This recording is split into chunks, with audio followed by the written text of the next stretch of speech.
Hello. This is Corissa and Tom on Tentacles, the podcast from Crown and Reach. We are feeling our way through the murky waters of strategy and operations in an uncertain world. And I've been seeing these two incredibly conflicting, almost paradoxical stories at the moment going on. So one group of people are very loud. They're talking very loudly about the fact that AI, yes, it's an AI episode, AI can now do all the coding. And I've seen... Save £150,000 a year. Don't employ a coder. You can vibe it yourself. Just stick Claude Code on your computer, give it full root access, and off you go. You'll have a great time. And so people are saying this, and there are consultants who are selling, like, come and watch while I do this, join me, we'll do a boot camp where everyone will build their first piece of software. It'll transform your life. Look at all the stuff that I've shipped. I'm making loads of money. You could do it too. That story's happening. Big companies are saying they've got teams of developers who haven't written a line of code in 2026 because they're just using these tools instead. Well, I bet the developers love that. Oh, delighted. We'll get to that in a minute. So, on the other hand, you've got this other group of people who are loud, but perhaps less boosted by the algorithms. Oh, and these people tend to be very experienced developers or people who are working in contexts where the quality really matters, shall we say, but they're experienced developers or technologists. And they say, well, no, I've tried it for 2 years. I've tried the latest version. It still creates a load of junk, and it fills it with anything you write with these coding tools, full of security holes, poor quality, spaghetti code. It writes 100 times more code than you need, and don't you realise writing more lines of code is not a good thing? It's a liability. You want the least possible code. And that makes me want to ask you where you sit on that spectrum, because I know that you can and do use Claude Code for certain things. Well, I decided to start exploring it because I thought, hang on a minute, what is going on? There's these two stories. Both of them can't be true at the same time, can they? Well, they can, but elements of both can be true. Elements of both, and this is where we get to the magic. Sorry if I skipped to the ending. No, skip to the ending. At first glance, it looks like a paradox, and it can be confusing. And I think a lot of people are currently confused by this, and so fairly paralysed. And so I thought, well, what do? We go and we start probing it, and let's just give it a go and try see what actually is happening, and also try to make sense of it from the perspective of one of our favourite terms, which is bounded applicability. And really, once you get bounded applicability into the picture, then it all gets a lot simpler. Right, and in a nutshell, some things are good for some things, but not other things. Yeah, I mean, what a great way of putting it. The pithiest phrase we've come up with yet. Is it even all things are good for some things, but not other things? Well, some things aren't good for anything. Okay, there we go. That's the full statement. Yeah, some things are good for some things. Nothing is good for everything. Maybe it's that. So I started thinking through, is there a simple set of questions like a rubric or a flow chart that we could give somebody, we could share, which would help people to think through, is this something that I could do with my AI vibe coding, or is this something where actually no, I need a developer? This sounds dangerously like a protocol. Are you inventing a protocol? This is a side quest we have going on. Yeah, the protocol. The protocols and the beef around them. Yes, beef around protocols. Protocol beef, is that what it is? Does beef have protocols? Protocol beef makes me think of the sort of things that pop up on our recommended songs when we've been listening to a playlist. That's the sort of title they tend to have. Yes. Is there a band called Protocol Raptors? Is that what I'm mixing up? Oh, that's Prototype Raptors. Oh well, they'd get on well, wouldn't they? They would. They'd do a great collab. I think there should be a band called Protocol, shouldn't they? Protocol Beef. Protocol Beef. Let's go with that. For anyone who doesn't know, Tom used to produce music. Should we link some of your old stuff in the show notes? Why not? Let's stick some in. We can get the listenership up from 3 people to 3 people. Oh, oh no, it's grown to at least 5 by now. When was that? When was the last publication? Maybe 2001. Yeah. Of your music. Yeah. It's aged well though. Yeah, I think it was ahead of its time. One came on the other day. I was like, "Oh, who's this?" And you were like, "It's me." It's me, You're playing your own music. A little trip down memory lane. And revealing who plays their own music. I mean, And you anyway. tried to blame it on just it's just it's on random. It's on random. It's on random. It's on random in the folder with my tunes in it. Oh my goodness. Okay, where were we? Protocols.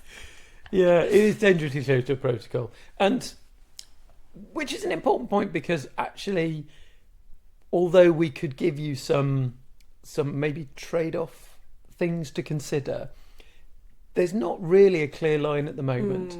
And also the line is shifting as to what is good to do with LLM-powered coding bots versus what isn't. Mm-hmm. Well, maybe it would be useful if you talk through what you've been using it for and where you have experienced the line to be for what you've been using it for. Good. Well, so far I have done the smallest test because we haven't had a lot of time to do much.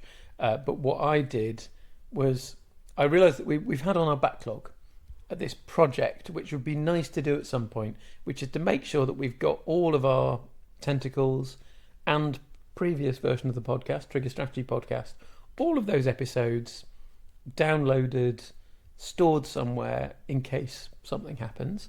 And also so we could actually get decent transcriptions of all of them, which then creates quite a big body of knowledge. For the last 20 odd episodes, we've had a process in place where we do transcribe it, we do, and so we've got some of this transcription done. But there's 107 other episodes, 117 other episodes where there's no transcription, no nothing. Yeah, it's making my palms sweat. Yeah. Can we solve this problem with Claude Code? Well, that was my thought. So I thought, well, I would just go through and manually download them one by one. And I know I can do that from the podcast publishing place, but that doesn't sound like a fun job. So I thought, well, maybe there's a way to do this with Claude Code. So I stuck it on the laptop and then I operated through terminal, which is lots of fun. Getting into the terminal on the computer, that's where people get scared. And I was using Claude to help me use Claude Code because I don't know how to use terminal.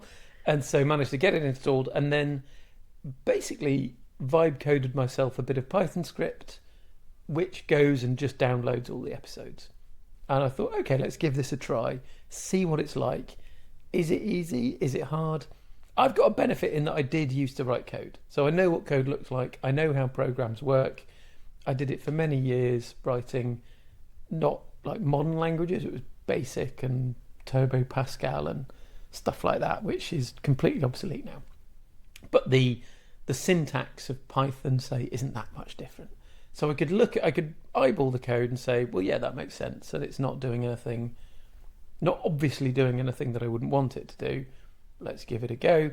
And sure enough, in about 15 minutes, I had successfully written code to download all of our past podcast episodes and downloaded them into folders on our computer. Happy days. Yeah.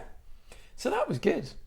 That was good. So that was well. Comfortably within the realm of bounded applicability, where it's a good use of that. Yeah.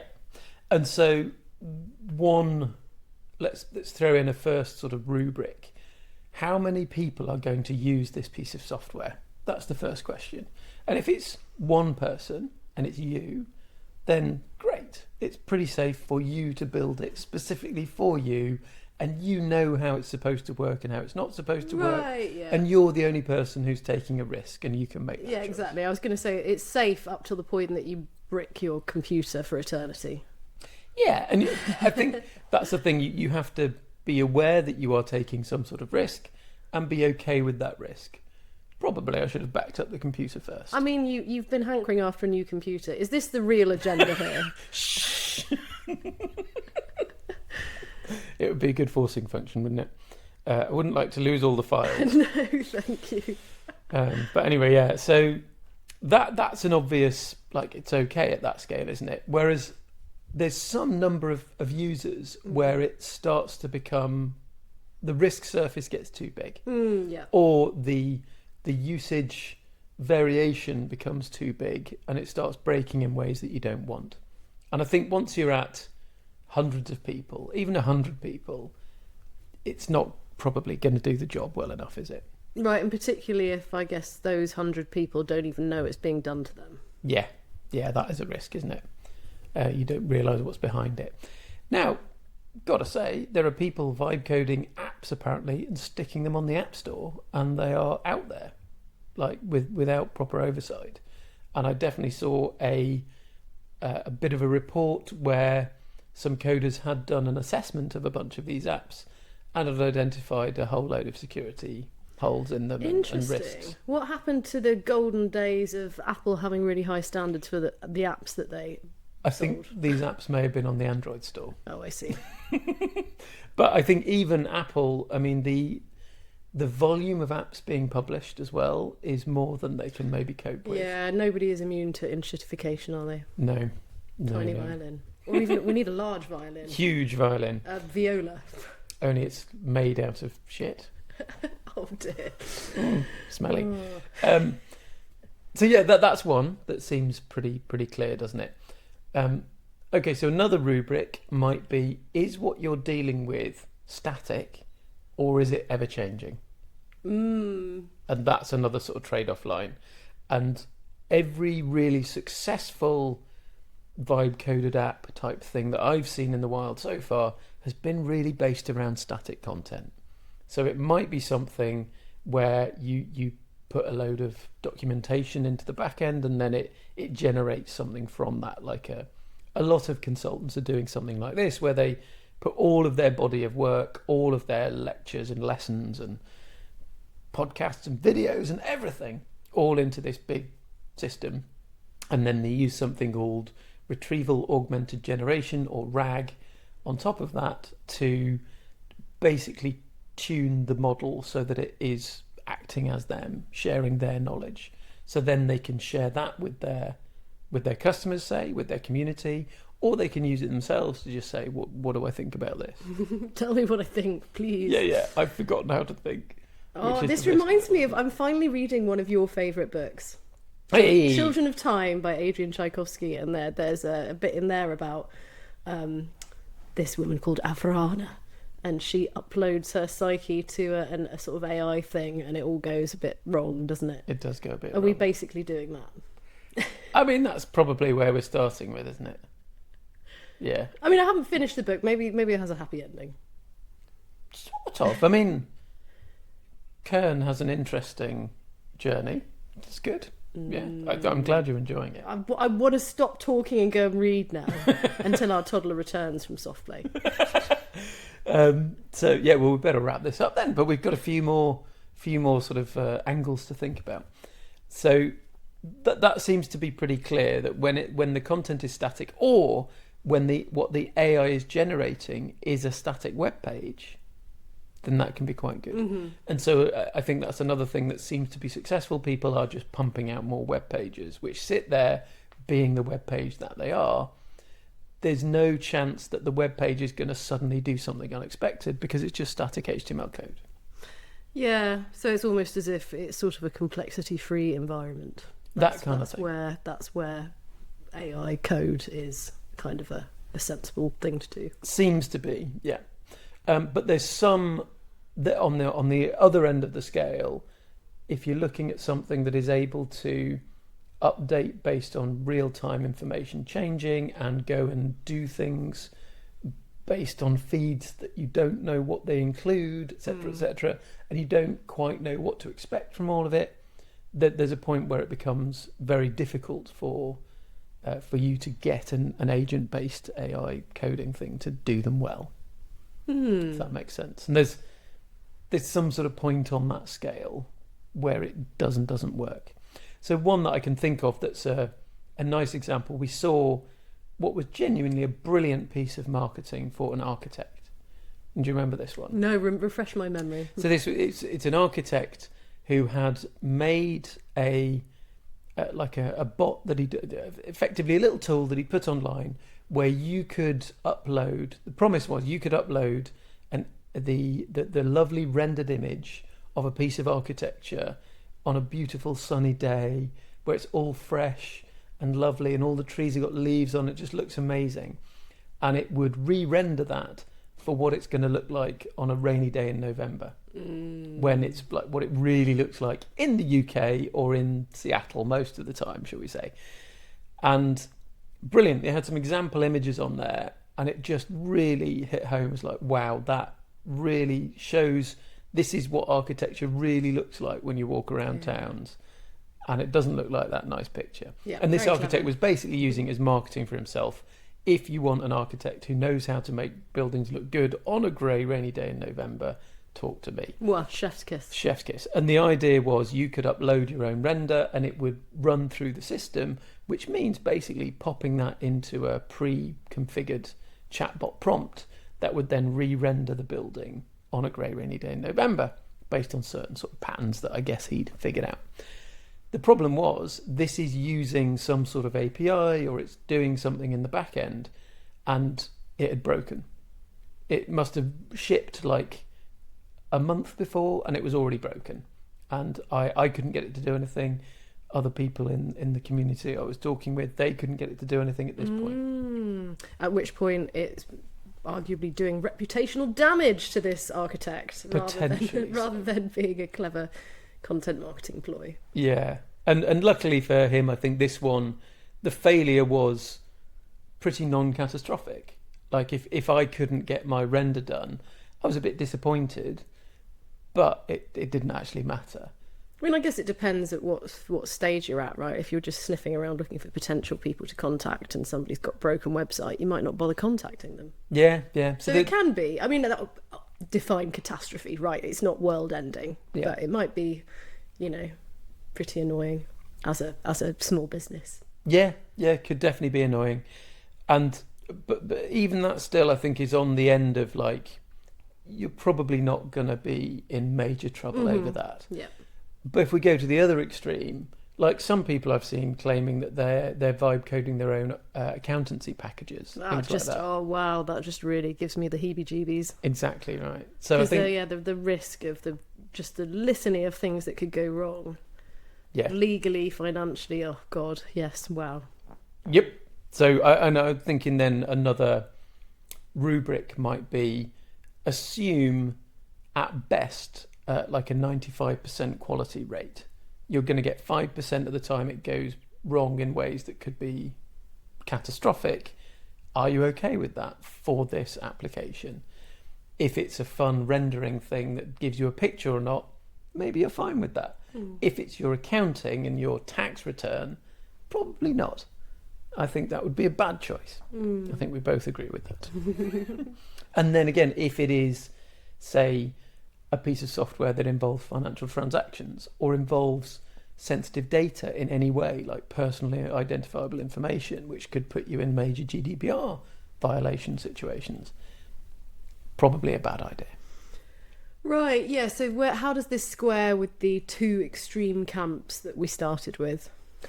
So I think when you go and look at the people who are all frothy about how they're using these tools to do all the coding for them, they tend to be making tools for themselves to automate parts of their business which they still have oversight over. And which are pretty stable. Yeah, it's stuff which happens again and again repeatedly, where they still have eyes on it so they can catch any obvious errors if they happen, and where actually if an error happens it's not the end of the world. And so and where there are fewer than 3 users, say it's them, maybe an assistant, maybe someone else in the company, that kind of thing, and those are working really well. Right, so that is where hypothetically you could save yourself a 6-figure sum by not hiring a developer. Yep, and you could potentially make huge gains by automating parts of that. Now, whether you could then form a business selling those automations to other businesses is another question. I mean, that's a whole other question, isn't it? Like using something for yourself versus peddling it to other people. Exactly. You've got you get into a principal agent risk, I think, there, don't you? So, and that starts to get out into the world of not so sure about that. And then you get to the scale of like, okay, so now you are running some sort of SaaS and you're selling your software to thousands of people and they're paying you money for it and it's doing things with their precious data. This is an area where if you do want to try the vibe coding type stuff, you want to be very careful. Yeah, go into it with eyes open. Yeah. And then so on, just to kind of chat through the people on the other end of the scale who are like, care about quality, never outsource anything to Claude. Yeah. That's kind of true in like a certain number of cases maybe, where it is a volatile subject area, or not subject area. What would you call it? The material around which you are coding. Yes, is evolving in real time, changing as we're speaking right now. It's changing as you're listening to us right now. So these rules will also evolve over time, I think, or these guidelines. But I thought, worth sharing to help you make sense of it. Another one that pops out that I think is really important. I watched a video of a developer talking about his experience with coding with this stuff. And he'd really gone all in and done it for a couple of years and really tried. And he said, that's it, I'm done, I'm not doing this anymore. And the experience that he'd had was basically this. Every single chunk that he worked on. So first thing is, you can't just one-shot an enormous program. As soon as you've got a lot of code, or if you've got legacy code there or anything like that, you're going to have to break down your big problem into lots of smaller sub-problems. And that's the amount of context that the AI tool can handle at one time. And what he said was great. So you break it down, you've got one little bit, and you prompt that, you work with it, you iterate, and you get to some sort of code diff, the changes it wants to make, that you eyeball, and it feels like, that makes sense. Looks good, as the coders like to put in Slack, LGTM, looks good to me, and away you go, ship it. And then you do that again, and then you do that again, and you do that, and you just keep doing that. And at every stage, it's like, it looks good. This looks great. He said then he stepped away, and a week later came back and read through the whole code file, and he was like, "What the hell is this? This doesn't make any sense at all." Right. So basically, what had happened is that the individual bits of it seemed to make sense on the surface, but then considering the whole lot together, it didn't hang together at all. Yep. And so it had failed at one of the things that we like to bang on about. It just didn't have coherence as a whole. So the whole, because you were looking at each individual bit through a tiny lens, and because the way that these tools work is they're basically trained to make you think that an answer is good enough and is coherent enough while you're looking at it in situ. Right, and it really reminds me of when we were experimenting with AI for more writing stuff. Yeah. It's very, very good at presenting the surface level sheen of being well constructed. It sounds very credible. It's got the turns of phrase that really make you nod along and go, oh yes, very good, very good. Yeah. But that just obscures the kind of deeper structural problems of how something's being stitched together. Yep. Yeah. And if you kind of examine it more closely, you see that it's, the writing is contradicting itself. It's all over the place, but it just sounds on the surface so kind of sensible. Yeah. So it sounds like it's exactly the same thing. Exactly the same thing. So that surface sheen effectively causes you to stop thinking critically, and so you accept things that you would not normally accept. Especially you wouldn't accept it if you were able to situate that piece within the bigger whole and see that it was incoherent. But it's almost like the tools have been trained and optimized to get the user to stop thinking and to stop querying, to stop being skeptical. Right. Well, yeah, that's what gets you addicted to using it all the time. You just think it's your best buddy and never puts a foot wrong. Yep. Will never lead you astray. Indeed. Just keep feeding it. Keep feeding the beast. And and there were people who were online, like wailing, screaming, gnashing their teeth when it's the other company, ChatGPT company, OpenAI, turned off a particular model. Was it foray, I think? But there was a model that was particularly sycophantic and particularly prone to creating these faux social relationships and being your fake girlfriend or fake best friend. Oh, skin crawling. I know. And when they turned it off, a lot of people were like, "You're taking my best friend away. You've killed my friend," blah, blah, blah, and were really losing it. And that was terrifying. But yeah, knowing that there's this problem of incoherence presented as coherence, which is what this one developer had pointed out, which I think is worth considering, because that applies as well to entire products and to the output of writing, the output of design, everything. I think I saw quite a pithy point from Dave Snowden on LinkedIn, that the problem isn't that AI is getting dangerously, intelligent. It's that we are dumbing down our kind of standards for intelligence to meet AI where it is. Yeah. I thought that's quite a nice way of putting it. Wow, yeah. That is a nice way of putting it. Another slightly maybe more misanthropic point that I saw someone make was, maybe Sturgeon's law would say this is true. If most people are bad at their jobs, then AI being mediocre is better than them. Oh yeah, that is quite a jaded one, but yeah, valid. Might be the case. The Sturgeon's law is, 90% of everything is crap. Yeah. We like to keep things light around here, don't we? We do. We have a lovely time. It's good. Yeah. And I think that takes us full circle, because Theodore Sturgeon was a science fiction writer, as was Adrian Tchaikovsky, who wrote The Children of Time. So there we go. Is that a nice bow on it? I think, it's something that I have, ever since you first pointed this out, and I can't remember where you got it from, but the fact that science fiction writers are better predictors of the future than, futurologists or intellectuals or academics. And since then, I've enjoyed reading science fiction much more.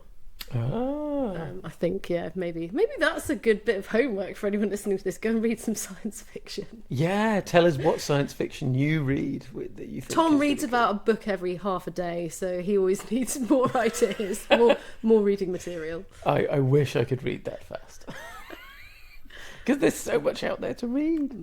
But yeah, okay, there we go. So you've got a few guidelines for thinking through, is this LLM based software development, vibe coding, is it right for me for this project right now?